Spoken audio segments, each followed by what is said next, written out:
So आजच्या लेक्चरमध्ये जो टॉपिक आपण डिस्कस करतोय तर तो खूप इम्पॉर्टंट टॉपिक आहे and that is the contraceptives.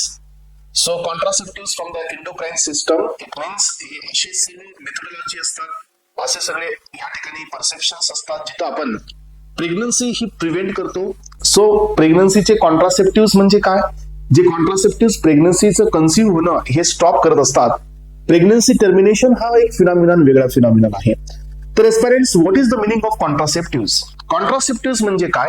So हे कॉन्ट्रासेप्टिव्स आपल्या बॉडीमध्ये सो दोन पद्धतीने काम करतात. एक तर हे सगळ्यांना माहिती आहे एस्पिरंट्स, आपण ह्युमन रिप्रोडक्शन मध्ये हा पार्ट क्लिअर केलेला आहे.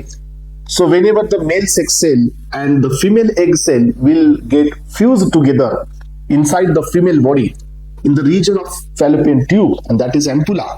या एम्पुला रिजन मध्ये so whenever the male sex cell, that is sperm cell, and the female sex cell म्हणजे egg cell having the chromosomal number 23 हे ज्या वेळेला मिक्सअप होतात त्यावेळेला झायगोट तयार होतो एस्पिरंट्स, and this is an actual fertilization. हे फर्टिलायझेशन होऊन तो झायगोट तयार होतो. देन त्यांचं डिव्हिजन होतं, मायटोटिक डिव्हिजन होऊन काही ब्लास्टोमेर्स तयार होतात एस्पिरंट्स. आणि आफ्टर 7 days हे जो काही स्ट्रक्चर नंबर ऑफ सेल तयार करतं goes into the state of morula, then blastocyst. So blastocyst is nothing but the cavitization आणि then implantation. जसं ते इम्प्लांट होईल एस्पिरंट्स युटरस मध्ये, so this is called as the occurrence of pregnancy, right? So fertilisation च्या नंतरची step असते implantation. Implantation नंतर आपण कन्फर्म करतो. सो इम्प्लांट होत असताना तिथून HCG हॉर्मोन सिक्रेट होतो aspirants, and which is detected in the urine and that will indicate की pregnancy is positive or not. याच्या बेसिसवरती आपण सांगतो की फर्टिलायझेशनच्या नंतर इम्प्लांटेशन आहे, आणि इम्प्लांटेशन जर होत असेल तर प्रेग्नन्सी ही ऑकर्ड झालेली आहे. मग आता आपण कॉन्ट्रासेप्टिव्स बद्दल बोलतोय. कॉन्ट्रासेप्टिव्हचं म्हणणं काय पहा. कॉन्ट्रासेप्टिव्स मध्ये दोन प्रकारचे कॉन्ट्रासेप्टिव्स आहेत मेनली. एक कॉन्ट्रासेप्टिव्स आहेत ज्यांचं टार्गेट आहे की बॉडीमध्ये, फिमेल बॉडीमध्ये स्पर्मची एंट्रीच होऊ नये. So this is in the first important target. So while designing the contraceptives, so ज्यावेळेला कॉन्ट्रासेप्टिव्स हे डिझाईन केले जात होते त्यावेळेला पहिलं टार्गेट हे सेट करण्यात आलं की स्पर्मची एंट्रीज ही फिमेल ट्रॅक वरती होऊ नये. हे पहिलं टार्गेट होतं एस्पिरंट्स. मग आता सेकंड टार्गेट काय असेल? देन सेकंड टार्गेट हे होतं की even though the entry of the sperm into the female genital tract, so fertilisation should not occur. Fertilisation होऊ नये. मग आता तुम्हाला माहिती आहे की फर्टिलायझेशन न होण्यासाठी कोणत्या पॉसिबिलिटीज आपल्याकडे आहेत. तर पहिली पॉसिबिलिटी ही आहे एस्पिरंट्स की एम्पुलर रिजन मध्ये एग सेल एक्झिस्टेड असूच नये. याचा अर्थ काय की एग सेल जर तिथं नसेल, सो इट मीन्स की ओव्हरीमध्ये ओव्ह्युलेशन झाले नाहीये at the day of 14th. याचा अर्थ आपण हे टार्गेट करतोय की 14th डेचं ओव्ह्युलेशन हे इनहिबिट करावं, जेणेकरून एग सेल हा एम्पुलर रिजन मध्ये येणार नाही. सेकंड टार्गेट काय आहे की जर समजा एग सेल तिथं प्रेझेंट असेल बी, तर त्याचं या ठिकाणी झायगोट तयार झाल्यानंतर जे एंडोमेट्रियम मध्ये, युटरसच्या एंडोमेट्रियम मध्ये जे इम्प्लांटेशन होत आहे ते इम्प्लांटेशन होणे हे आपण टार्गेट करतो. आणि एस्पिरंट्स तिसरं टार्गेट आपण हे करतो की जे सर्व्हिक्स असतं जिथून स्पर्म मध्ये एंटर करत असतात, त्या ठिकाणी काही विस्कस फ्लुइड सिक्रेट व्हावं, जेणेकरून स्पर्मची मोटिलिटी तिथं ब्लॉक होईल आणि स्पर्मची एंट्री होणार नाही into the region of ampulla आणि झायगोट तयार होणार नाही. याचा अर्थ मी तुम्हाला आजच्या लेक्चरमध्ये खूप डिटेलमध्ये ह्या सगळ्या कॉन्सेप्ट देणार आहे. समजून घेण्याचा प्रयत्न करा. कॉन्ट्रासेप्टिव्स मध्ये दोन टार्गेट आपण सेट केले. एक की फिमेल जेनेटिक ट्रॅक मध्ये स्पर्मची एंट्रीच नाही झाली पाहिजे.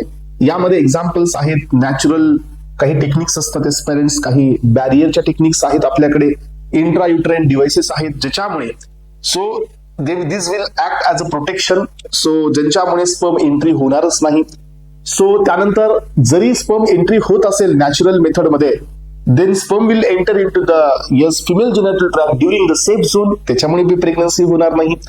आणि जर या नॅचरल टेक्निक्सनी आपण जर समजा प्रेग्नन्सी आपण अवॉइड करत असाल, then no need to take a contraceptives. But जर आता स्पर्म एंटर होत असतील फिमेल जेनेटल ट्रॅक वरती and then we wanted to prevent the pregnancy, मग आपल्याला काय करावं लागेल? तर प्रेग्नन्सी होण्यासाठी जेवढे पॅरामीटर्स आहेत ते आधी समजून घ्यावे लागतील, आणि ते कसं काम करतात हेही तुम्हाला मला सांगावं लागेल एस्पिरंट्स. आणि हा एक जबरदस्त फिनॉमिनन आहे. तुम्ही मला सांगा की आपल्या बॉडीमध्ये इस्ट्रोजनचा रोल आहे, आपल्या बॉडीमध्ये प्रोजेस्टेरॉनचा रोल आहे, आपल्या बॉडीमध्ये FSH चा रोल आहे, आपल्या बॉडीमध्ये LH चा रोल आहे. सगळ्यांचे रोल्स आपल्या बॉडीमध्ये आहेत. मग सगळ्यांचे रोल असताना हे पहा, सो प्रोजेस्टेरॉनचा रोल आपल्या बॉडीमध्ये आहे. मग then why we are using progesterone as a contraceptive? So why we are using estrogen as a contraceptive? Even though estrogen having some positive impact in our body, progesterone will maintain the pregnancy, right? Estrogen is also responsible for to maintain the endometrium आणि त्याचाही role असतो. मग आपण इस्ट्रोजनला contraceptive म्हणून का घेतोय, प्रोजेस्टेरॉनला contraceptive म्हणून का घेतोय? यांचे जे नवीन सिंथेटिक डेरिव्हेटिव्स आहेत यांनाही आपण कॉन्ट्रासेप्टिव्ह म्हणून का घेतोय?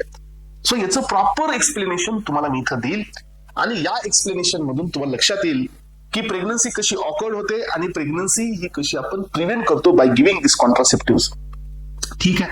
तर पेरेंट्स, आता काही या टॉपिकला सुरू करण्याआधी तुम्हाला थोडंसं या टॉपिकच्या मध्ये जाऊन फिजिओलॉजी थोडीशी समजून घ्यायची आहे आणि त्याच वेळेला तुम्हाला ही कॉन्सेप्ट क्लिअर होणार आहे.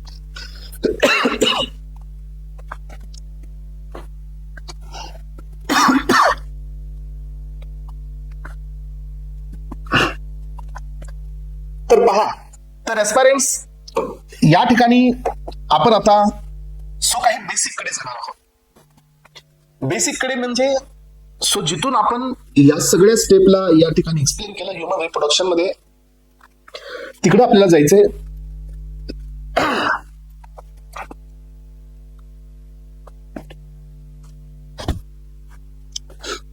चला, तर एस्पायरंट्स आता आपण पाहतोय बेसिक फिजिओलॉजी, ज्याच्यामध्ये प्रेग्नन्सीची ऑकरन्स कसं होतं and bye giving the contraceptive आपण प्रेग्नन्सीला कसं इनहिबिट करतो किंवा प्रिव्हेंट करतो, या दोन्ही फंडामेंटलला इथं आपण क्लिअर करतोय.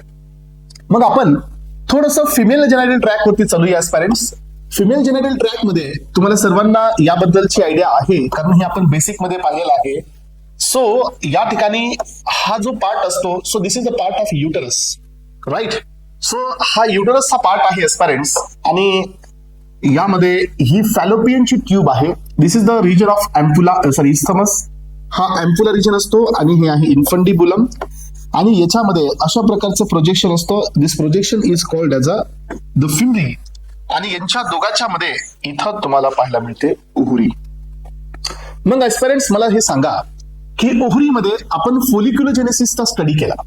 फोलिक्युलोजेनेसिस सर्वांना माहिती आहे, ज्याच्यामध्ये फर्स्ट डे ला प्रिमॉडियल फोलिकल आहे, देन याचं कन्व्हर्जन प्रायमरी फोलिकल मध्ये होतं up to the 5th day.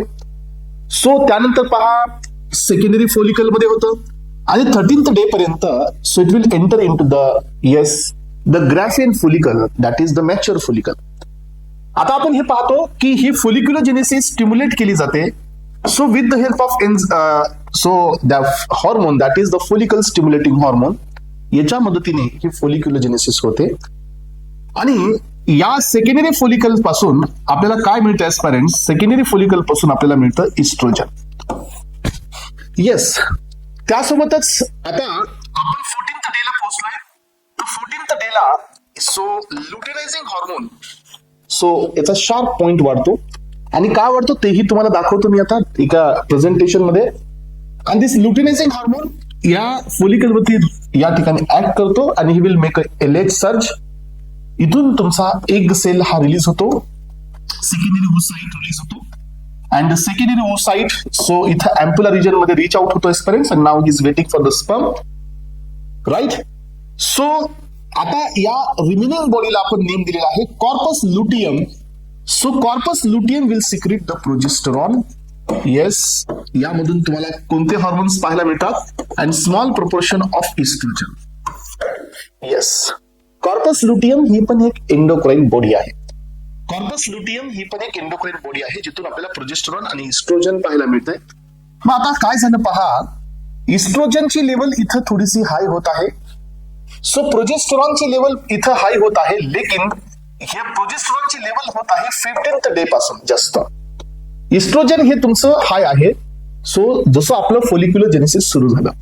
मग आता आपण या ठिकाणी काय झालं एस्पिरंट्स, मग मला सांगा, हे प्रोजेस्टेरॉन आणि इस्ट्रोजन यांचा दोघांचा इम्पॅक्ट इथं असतो आणि हे काय करतात, सो एंडोमेट्रियम मध्ये सो जी स्ट्रॅटम येस फंक्शनलिस असते याचं मायटोसिस वाढवतात.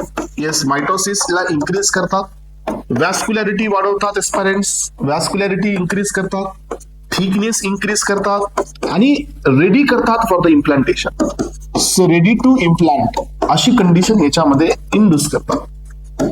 रेडी टू इम्प्लांट अशी कंडिशन कुणामध्ये होते, ह्या एंडोमेट्रियम मध्ये हे सगळी लेअर आहे इथं. सो यांच्यामध्ये जर समजा इथून स्पर्म वरती या ठिकाणी जात असतील आणि जर हे झायगोट तयार झालं तर मग हे झायगोट इथून इथपर्यंत येण्यासाठी 7 डेचं टायमिंग घेत आहे.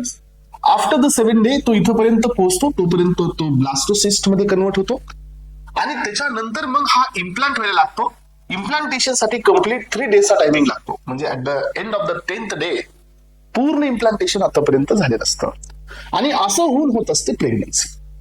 असं होऊन होत असते प्रेग्नन्सी. आता आपल्याला ऑप्शन आहेत 2. प्रेग्नन्सी अवॉइड करण्याची ऑप्शन आहेत 2. त्यातील पहिला ऑप्शन हा आहे की तुम्ही स्पर्मलाच मध्ये येऊ देऊ नका. फर्स्ट ऑप्शन आपल्याकडे हे आहे. फर्स्ट ऑप्शन हे आहे की entry of the sperm should be prevented. मग आपल्याकडे त्यासाठी कोणत्या कोणत्या कॉन्सेप्ट आहेत. एक तर स्पर्मला इथं एंटर करू देऊ नका, नाही तर स्पर्मची एंट्री होऊ द्या ज्या टाइमला एग नाही आहे. Then you will not get the pregnancy. मग जर आपल्याला पहिली कॉन्सेप्ट पाहिजे असेल की स्पर्मची एंट्री अलाउ करा whenever the egg cell is not existed, म्हणजे इथं सो सेफ पिरियड असतो. ही एक नॅचरल मेथड आहे. सो त्या केसमध्ये जरी स्पर्म एंटर करत असतील they should not be the so pregnancy occurrence. कधीही प्रेग्नन्सी कन्सिव्ह होणार नाही. सो ज्या वेळेला एग सेल अब्सेंट आहे. अदरवाइज आपल्याकडे नेक्स्ट ऑप्शन आहे physical barrier. Yes physical barrier मध्ये आपण पाहू शकतो की एकतर फिमेल कॉन्डॉम्स यूज केले जातील, मेल कॉन्डॉम्स यूज केले जातील किंवा इंट्रा युट्राइन डिव्हाइसेस या ठिकाणी यूज केले जातात. So those will act as a barrier, ज्याच्यामुळे स्पर्मची एंट्री ही फिमेल जेनायटल ट्रॅक मध्ये होणारच नाही. ही पण एक पॉसिबिलिटी आहे. तिसरी पॉसिबिलिटी काय आपल्याकडे पेरेंट्स की just before the sexual intercourse, so या ठिकाणी या फिमेल जेनायटल ट्रॅक मध्ये you can apply some chemical. That chemical is nothing but the spermicidal chemical. तुम्ही इथं अप्लाय करा. Whenever the sperm will enter then with the help of the chemical ते immediately destroy होतील. ही पण एक possibility असते फॉर द कॉन्ट्रासेप्टिव्ह. 3 पॉसिबिलिटी आतापर्यंत मी सांगितल्या. सो पण हे सगळ्या टेम्पररी आहेत. हा हे सगळ्या मेथड टेम्पररी आहेत. सो टेम्पररी मध्ये नॅचरल एक आहे. सेकंड वन आपण बॅरियर वाली पाहिली. थर्ड वन ही आता आपण इथं या ठिकाणी सो केमिकल वाली पण पाहिली एक्सपेरियन्स. आणि आता चौथी मेथड असते. तर याच्यामध्ये ती मेथड म्हणजे जिथं आपण काय करतो सो या ठिकाणी हॉर्मोनल कॉन्ट्रासेप्टिव्ह देतो. मग आता हॉर्मोनल अजून एक मेथड असते आपल्याकडे परमनंट वाली. परमनंट वाली हे तुम्हाला मी सांगेल जिथं फॅलोपियन ट्यूब आणि वॉस डिफरन्स, मेल मध्ये वॉस डिफरन्स कट करून टाय केला जातो, तर फिमेल मध्ये फॅलोपियन ट्यूब ही कट करून टाय केली जाते. तर ही पण कॉन्ट्रासेप्टिव्हचीच मेथड आहे, पण ही परमनंट मेथड आहे, लक्षात घ्या. सो आपण सध्या आहोत त्या अप्रोचनी पाहतोय की स्पर्म एंट्री करतील पण आपल्याला ते या ठिकाणी जे काही आहे प्रेग्नन्सी प्रिव्हेंट करायची आहे. मग आता प्रिव्हेंट करण्यासाठी आपल्याकडे टार्गेट्स किती फाइंड आउट झाले मला सांगा. जर स्पर्म येत असतील इथं मध्ये तर आपल्याला प्रेग्नन्सी नाही होऊ द्यायची as पेरेंट्स, तर आपल्याकडे पहिलं टार्गेट काय असेल माहितीये. फर्स्ट टार्गेट असेल की आपल्याला हे ओव्ह्युलेशन नाही होऊ द्यायचंय. We wanted to block the ovulation, right. So आपल्याला हे ओव्ह्युलेशन थांबवायचंय. ओव्ह्युलेशन थांबवलं तरच काय होईल की इथं अँपुला रिजन मध्ये एग सेल येणार नाही आणि हे फर्टिलायझेशन होणार नाही. ही एक पॉसिबिलिटी आपल्याकडे आहे. सो आता आपल्याकडे सेकंड पॉसिबिलिटी काय आहे as पेरेंट्स की जिथं आपण एंडोमेट्रियम तयार करतोय thick vascular and glandular. Yes, जिथं आपण एंडोमेट्रियम तयार करतोय thick vascular and glandular for the implantation, तर ते आपल्याला या ठिकाणी स्टॉप करायचं आहे. येस, तुम्हाला सर हे तर ह्या दोघांमुळे स्टॉप होतं. इस्ट्रोजन प्रोजेस्टेरॉनमुळेच ही लेअर तयार होते आणि मग आपण त्यांनाच देऊन त्यांना स्टॉप कसं करतोय सांगतो, थोडस वेळ घ्या. तिसरा ऑप्शन आपल्याकडे हा असतो पेरेंट्स प्रेग्नन्सीला अवॉइड करण्यासाठी. सो इथं जे सर्व्हिक्स असतो, cervix is a part of uterus. युटरसचा सगळ्यात लोअर पार्ट असतो पेरेंट्स आणि या सर्व्हिक्स मध्ये सो काही थिक लिक्विड सिक्रेट केलं जातं ज्यांच्या थ्रू सो इथून स्पर्मची जी मोटिलिटी असते ती प्रिव्हेंट होते, रिव्हर्स पेरिटाल्सिस प्रिव्हेंट होते आणि त्यामुळे या ठिकाणी सो प्रेग्नन्सी ही या ठिकाणी अवॉइड होते.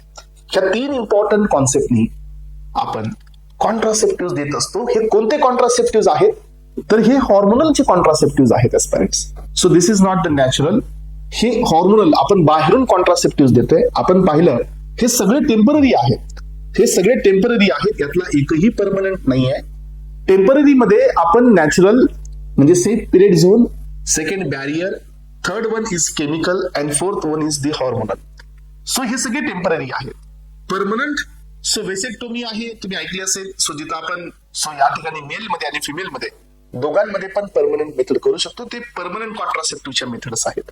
आपण आता ज्याच्याबद्दल डिस्कस करतोय तर आपण डिस्कस करत आहोत कुणाबद्दल माहितीये? आपण डिस्कस करत आहोत सो आता आपल्याला स्पर्म मध्ये आल्यानंतर हे फर्टिलायझेशन होऊ द्यायचं नाहीये. मग आता आपण त्याच्यासाठी कोण देतोय? तर त्याच्यासाठी आपण देत आहोत प्रोजेस्टेरॉन आणि इस्ट्रोजन्स.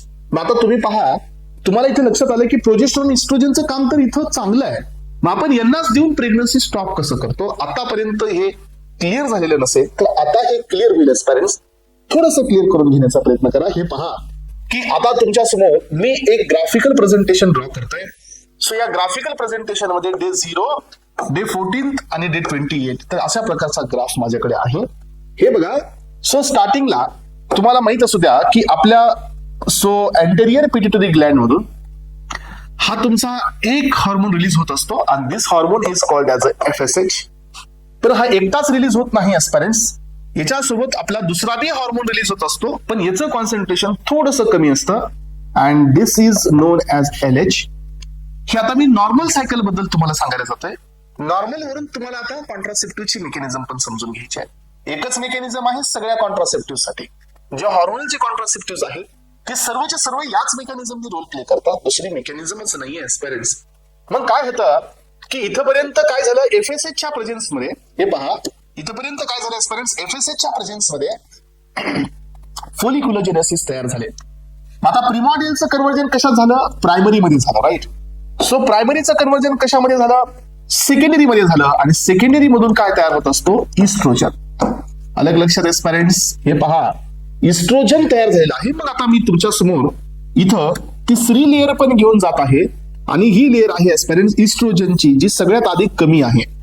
बट जसं तुमचं सेकंडरी तयार होत आहे तसं तुमचा इस्ट्रोजनचा लेवल हा वाढायला लागतो. इस्ट्रोजनची लेवल ही इन्क्रीज व्हायला लागते एस्पायरंट्स. इथं थोडंसं पाठीमागे जाऊया आपण. इस्ट्रोजनची लेवल ही इन्क्रीज व्हायला लागते. तर ह्या इस्ट्रोजनचा राईट सो आपल्या या ठिकाणी इस्ट्रोजनचा जो इम्पॅक्ट असतो FSH वरती तो स्ट्रॉंगली निगेटिव्ह असतो आणि LH वरती पण याचा इम्पॅक्ट इनहिबिटरीच असतो. नॅचरली बघा कसं होत असतं आपल्या बॉडीमध्ये. इस्ट्रोजनचा लेवल वाढत चालला की काय होतं एस्पायरंट्स? इस्ट्रोजनचा लेवल वाढत चालल्यानंतर हे पहा, तुमच्या समोर ही डायग्राम दाखवतो मी. इस्ट्रोजनची लेवल वाढत चालली की ऑटोमॅटिकली काय होतं की याचा निगेटिव्ह इम्पॅक्ट होत सो FSH ची लेवल कमी होत जाते. हे पहा, तर इथं FSH काय होत चाललेलं आहे? हे पहा, हे FSH हे डाऊनला चाललेलं आहे. नॉट ओनली FSH, LH पण इनहिबिटरी असल्यामुळे LH पण डाऊनला चाललेलं आहे. हे असं चालतं कधीपर्यंत? जोपर्यंत इस्ट्रोजन आहे. मग काय होतं सांगा? आता इस्ट्रोजनचा पॉझिटिव्ह इफेक्ट आहे सो आणि FSH LH चा निगेटिव्ह इम्पॅक्ट आहे आपल्या बॉडीमध्ये. हे चालतं कधीपर्यंत? 11, 12, 13 डेज पर्यंत. आणि मग काय होतं सांगा की due to the excessive inhibitory action of the oestrogen on the FSH आणि LH काय होतं एस्पायरंट्स? सो आता याला दुसरा डिफेन्स मिळतो आपल्या बॉडी मधला आणि जास्त कॉन्सन्ट्रेशन कमी झाल्यानंतर आता हे स्टिम्युलेट होतात एस्पायरंट्स. हे बघा, या ठिकाणी तुम्हाला माहिती असू द्या सो इथं तुमचं या ठिकाणी इस्ट्रोजनचं कॉन्सन्ट्रेशन आहे, पण इस्ट्रोजनचं कॉन्सन्ट्रेशन असताना आधी हे इनहिबिट झाले. आता इस्ट्रोजनचं कॉन्सन्ट्रेशन असताना, कारण ही फीडबॅक इनहिबिटरी आहे. सो लक्षात ठेवा, ज्या वेळेचं कॉन्सन्ट्रेशन जास्त होईल त्यावेळेला इस्ट्रोजन याला इनहिबिट करेल, पण ज्या वेळेचं कॉन्सन्ट्रेशन कमी होईल त्याला हाच इस्ट्रोजन याला स्टिम्युलेट बी करेल. This is called feedback inhibition. So लक्षात घ्या, मग काय होतं की या ठिकाणी तुम्हाला लक्षात येतं की हा FSH लेवल हा अशा प्रकारे वाढतो, पण एस्पायरंट्स जो LH चा लेवल असतो तो इथं खूप स्ट्रॉंगली वाढतो. अलग लक्षात, हे अशा प्रकारे. आणि इथं याला नाव देतो आपण LH सर्ज. काय नाव दिलं आपण? LH surge. हे पहा, आता इथपर्यंत आपण आलोय. सो हा डे 14 आहे एस्पिरंट्स. LH सर्ज झालं आणि इथं झालं ओव्ह्युलेशन. ओव्ह्युलेशन कंप्लीट झाल्यानंतर पहा, सो आता काय होणार आहे? सो आपल्या या बॉडीमध्ये कोण पिक्चर मध्ये येणार आहे माहितीये? आतापर्यंत ज्याची लेवल खूपच कमी होती, कोण? प्रोजेस्टेरॉन इथं अशा प्रकारे वाढणार आहे. येस, लक्षात घ्या, प्रोजेस्टेरॉन. कारण का? कॉर्पस लुटियम तयार होणार आहे. इस्ट्रोजनची लेवल डाऊन होणार, पण कुठंतरी इस्ट्रोजन पण हाईक करणार आहे. कारण सो कॉर्पस लुटियम इस्ट्रोजनला पण सोडतो. हे आपण बेसिक बघतोय. हे कळालं नाही तर कॉन्ट्रासेप्टिव्हचा नाद सोडूनच द्यावा लागेल तुम्हाला. कारण सगळ्यात टफ कॉन्सेप्ट आहे एंडोक्राईन मधली. सगळ्यात टफ म्हणाल तर काही हरकत नाही. मी एकदा रिपीट करतो, काही जणांना नसेल समजलं तर. मी या ग्राफ, कारण ह्या ग्राफ वरती सगळं सिस्टम आहे, राईट? हे पहा. मग आता आपण काय करतोय माहितीये का? सो एस्पायरंट्स, सो पहिल्या झिरोला आपल्या बॉडीमध्ये FSH LH हे तयार झाले. इस्ट्रोजन कमी आहे, प्रोजेस्टेरॉन कमी आहे. सो FSH LH हे अँटेरियर पिट्युटरी ग्लँड मध्ये रिलीज झालेत, त्यामुळे यांचं कॉन्सन्ट्रेशन इथं थोडंसं जास्त आहे. मग आता यांनी फोलिक्युलोजेनेसिस चालू केली ह्या FSH नी. तर फोलिक्युलोजेनेसिसनी जसं सेकंडरी फोलिकल तयार झालं विच सिक्रीट इस्ट्रोजन, इस्ट्रोजनची लेवल वाढली. मग इस्ट्रोजनचा FSH LH वरती इफेक्ट काय? निगेटिव्ह. त्यामुळे काय झालं? मग FSH LH ची लेवल इथं कमी झाली. पण ही लेवल आता खूपच कमी झाली आणि इकडे इस्ट्रोजनची लेवल खूप वाढली. मग याच इस्ट्रोजनचा आता FSH LH वरती कसा इफेक्ट झाला? स्टिम्युलेटरी. ह्याच इस्ट्रोजनचा. त्यामुळे काय झालं स्टुडंट्स, की पुन्हा आपल्याकडे FSH, हे पहा इथून FSH पुन्हा कमी होत असतो आणि LH ची लेवल वाढली. मग आता LH वाढल्यानंतर 14th डेला काय झालं? ओव्ह्युलेशन. ओव्ह्युलेशन झालेलं आहे स्टुडंट्स इथं पहा. आणि मग आता या ठिकाणी ओव्ह्युलेशन झालं. सो त्याच्यानंतर कुणाची लेवल वाढली? प्रोजेस्टेरॉनची. प्रोजेस्टेरॉनची लेवल का वाढली? कारण इथून पुढे कॉर्पस लुटियम तयार झालेला आहे. त्यामुळे आता प्रोजेस्टेरॉन लेवल हाय आहे. इस्ट्रोजनची लेवल ड्रॉप झाली आणि कुठेतरी थोडीशी वाढली, कारण इस्ट्रोजन पण प्रोजेस्टेरॉन सोबत सिक्रेट होत असतं मायनर कॉन्सन्ट्रेशन मध्ये. त्यामुळे हा ग्राफ मी तुम्हाला असं करून थोडंसं असं केलेलं आहे, लक्षात घ्या. मग आता या ठिकाणी आपल्याला 14th डेला एक सेल मिळालाय. प्रोजेस्टेरॉन नेक्स्ट FSH LH चा इनिबिटरच आहे, तो नेक्स्ट सायकल होऊ देणार नाहीये. पण आता ही प्रेग्नन्सी, आता इथं 14th डेला काय झालेला आहे? तो एक सेल सो इथं वेटिंग मध्ये आहे. आता जर हा फर्टिलाइज झाला तर मग आता या ठिकाणी इस्ट्रोजन आणि प्रोजेस्टेरॉनचा इफेक्ट काय आहे? इस्ट्रोजन इथे येऊन याला स्टिम्युलेट करतोय, लक्षात घ्या फ्रेंड्स. प्रोजेस्टेरॉन पण इथे येऊन याला स्टिम्युलेट करतोय. हे पहा, हे दोघंच्या दोघं एंडोमेट्रियल सिंथेसिसला वाढवण्याचं काम करत असतात दोघंही. मग आता तुम्हाला क्वेश्चन तोच पडलेला आहे की सर मग हे कॉन्ट्रासेप्टिव्ह म्हणून कसं काम करतात? That is our question.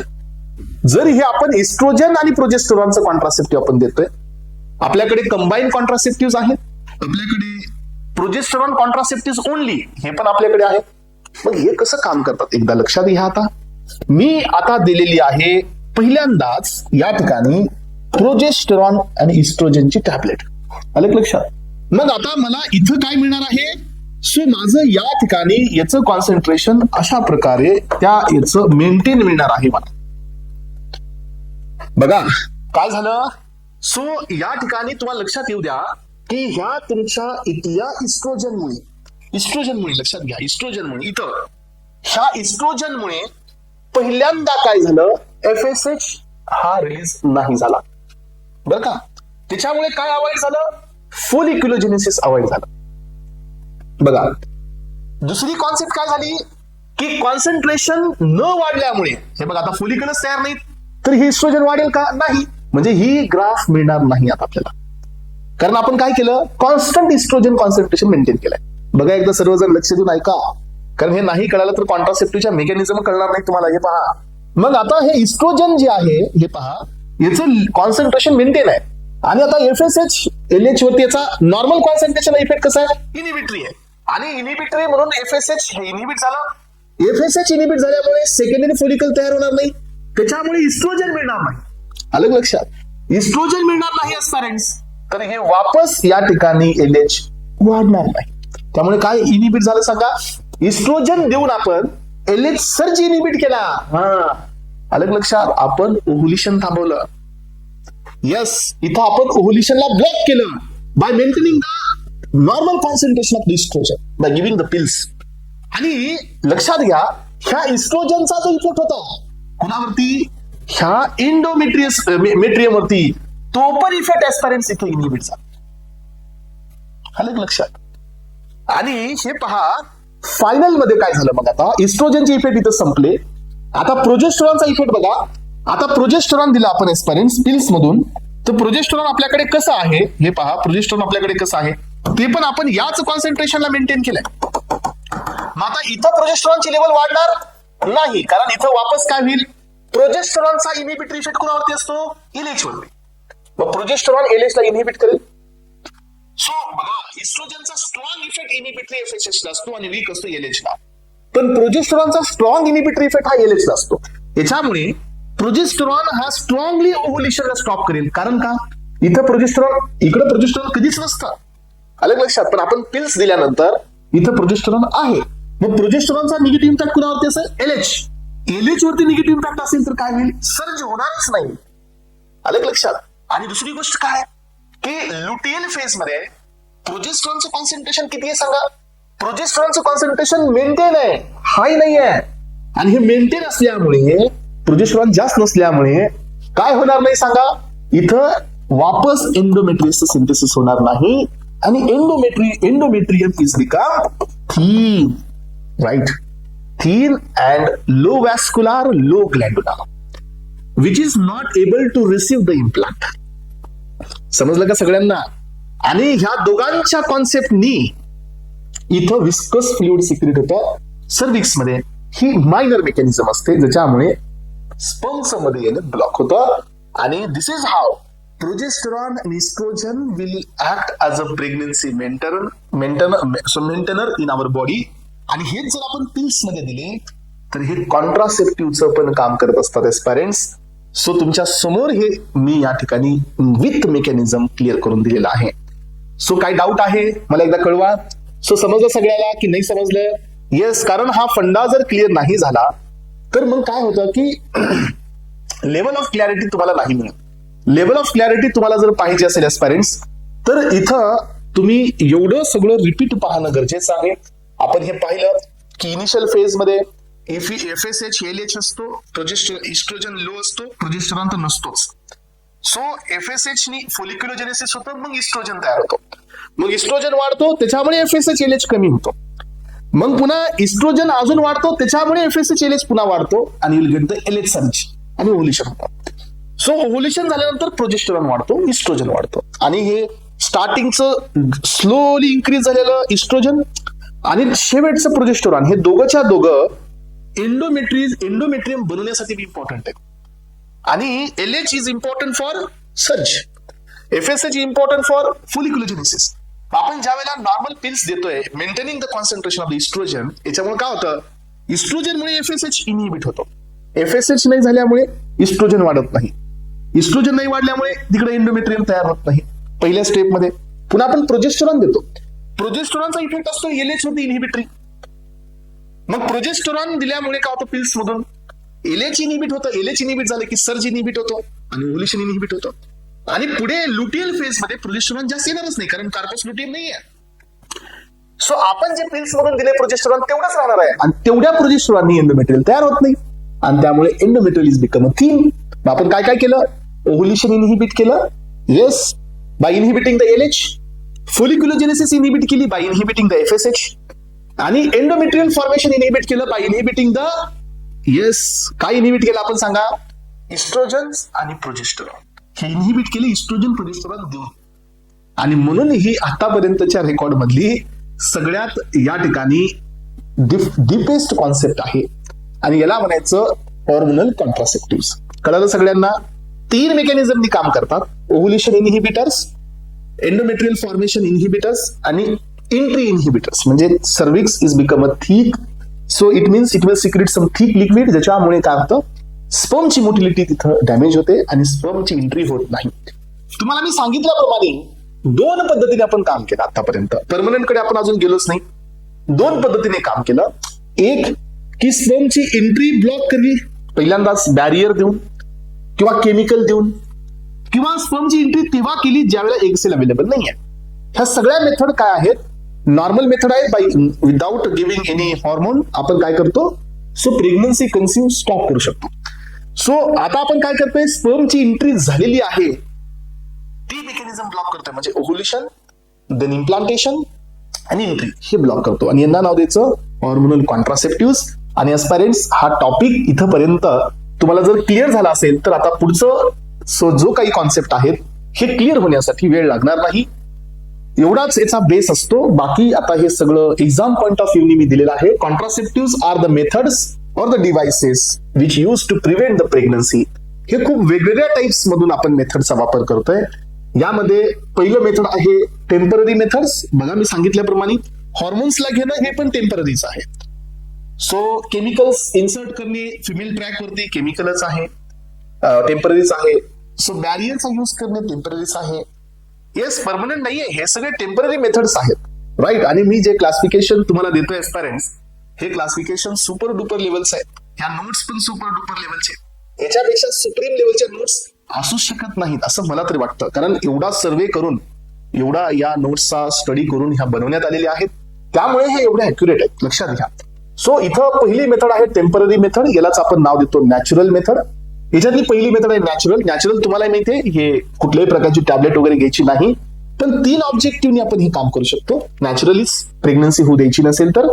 पहिला आहे सेफ पिरियड. सर्वांना माहितीये की first menstrual cycle, so after the menstruation to the folliculogenesis, ovulation पर्यंतचा जो टायमिंग असतो तर तो सेफ पिरियड असतो. That is called as a rhythm method. So जिथं सेफ पिरियड मध्ये जरी स्पर्म एंटर करत असतील तरी पण प्रेग्नन्सी रिसीव्ह होत नाही. सेकंड वन असतं coitus interruptus or withdrawal. What is this? So याचा मिनिंग असतो की whenever the sexual intercourse happened, male has to eject his sperm outside the female body. So it means की whatever the ejaculation will occur from the male body, हे female track वरती नाही करायचंय. So withdrawal, it means you have to remove the penis and eject the sperm, eject the semen outside the female body. ही पण एक possibility असते, and this is in the natural method. ही एक natural method आहे. You don't need to take any type of hormones or any type of the contraceptive. So ही एक preventive measure आहे. Then next one आहे lactational amenorrhoea. It means so if the female is suffering from the absence of the menstrual cycle, so in that case also you will not get the pregnancy. ह्या 3 concept असतात natural pregnancy occurrence न होण्यासाठी. ठीक आहे. So यामध्येच आता temporary मध्ये second method आली barrier वाली. Barrier it means so we are making some barrier, rubber barrier, to avoid the meeting the male gamete and the female gamete. जिथं मेल आणि फिमेल गॅमेटची जी मीटिंग आहे ही आपण स्टॉप करतोय by using the male condoms, female condoms, then diaphragm and yes next so the cervical cap and intra devices. So these are the mechanical yes aspects. हे सगळे बॅरियर आहेत. सो ज्यांच्यामुळे काय होतं, काही बॅरियर ह्याच्यातील, सो हे एकच बॅरियर मेल साठी आहे, हे सगळे बाकीचे बॅरियर फिमेल साठी आहेत एस्पायरंट्स, ज्यांचा यूज करून आपण काय करतोय, सो स्पर्मची एंट्री फिमेलच्या अँप्युला रिजन मध्ये आपण कम्प्लिटली ब्लॉक करतोय. यानंतर पहा, आता आपल्याकडे तिसरी मेथड आहे so chemical method. Chemical in the sense की before the sexual intercourse female tract मध्ये तुम्हाला स्पर्मिसाइड इंट्रोड्यूस करायचे आहेत aspirants, and afterwards some sperm will enter into the female genital tract. तर या केमिकलच्या हेल्पनी ते डिस्ट्रॉय केले जातील आणि फर्टिलायझेशन इथं स्टॉप केलं जाईल. तर एस्पायरंट्स याच्यामध्ये ही सी मेथड मी एक्स्ट्रा दिली आहे तुम्हाला, ही मोठा क्लास आहे म्हणून, पण हा पण तुमचा टेम्पररीच आहे. अलग लक्षात, this is not comes under the permanent, this is also comes under the temporary.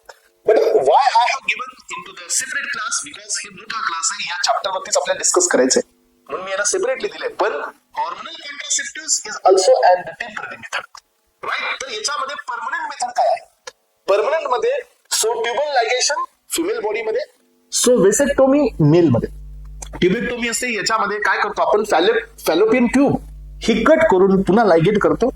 Mail मध्ये पण आपण काय करतो, वेसेक्टोमी, इट मीन्स की वॉस डिफरन्स कट करून पुन्हा टाय करतो.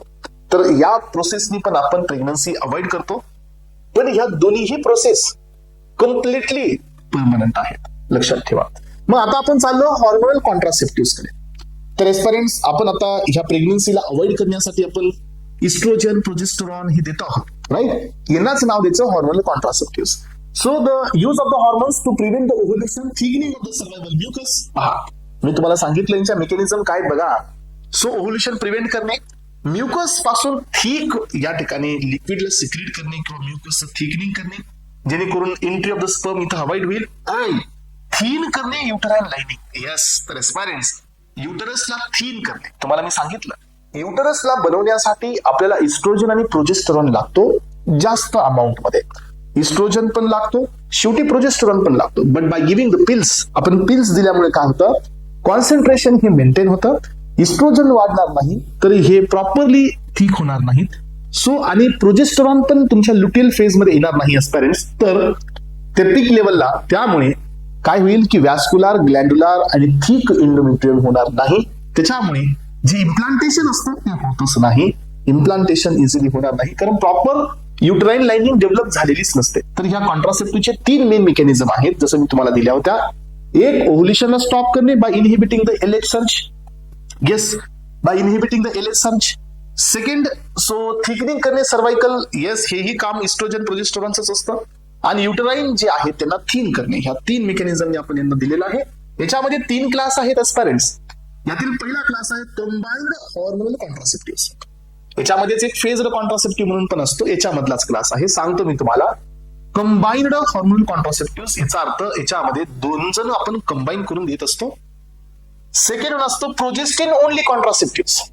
प्रोजेस्टिन ओनली कॉन्ट्रासेप्टिव्ह म्हणजे काय, सो जिथं आपण फक्त प्रोजेस्टेरॉन किंवा प्रोजेस्टेरॉनचा डेरिव्हेटिव्ह देतो. Yes, we are not giving any type of the combination, so we are giving just progesterone. आणि या ठिकाणी तुमचा हा हॉर्मोनल कॉन्ट्रासेप्टिव्ह म्हणजे मोठा क्लास म्हणजे कॉन्ट्रासेप्टिव्हचा इथं क्लिअर झालेला आहे एस्पायरंट्स. एक्सपेक्टेड आहे की हा क्लास तुम्हाला क्लिअर आहे. कॉम्पिटेटिव्ह एक्झाम मध्ये या क्लासचं खूप वेटेज आहे. सो खूप स्ट्रगल झाल्यानंतर हा डेटा कलेक्ट झालाय. मायनर एखादा चेंज येऊ शकतो नॉर्मल मध्ये, एखादा एक्झाम्पल मध्ये वगैरे, पण 99.9% येणार नाही. आलं लक्षात? तर एवढी याच्यात अॅक्युरसी आहे. ठीक आहे, चला तर aspirants, so thank you so much, have a nice day.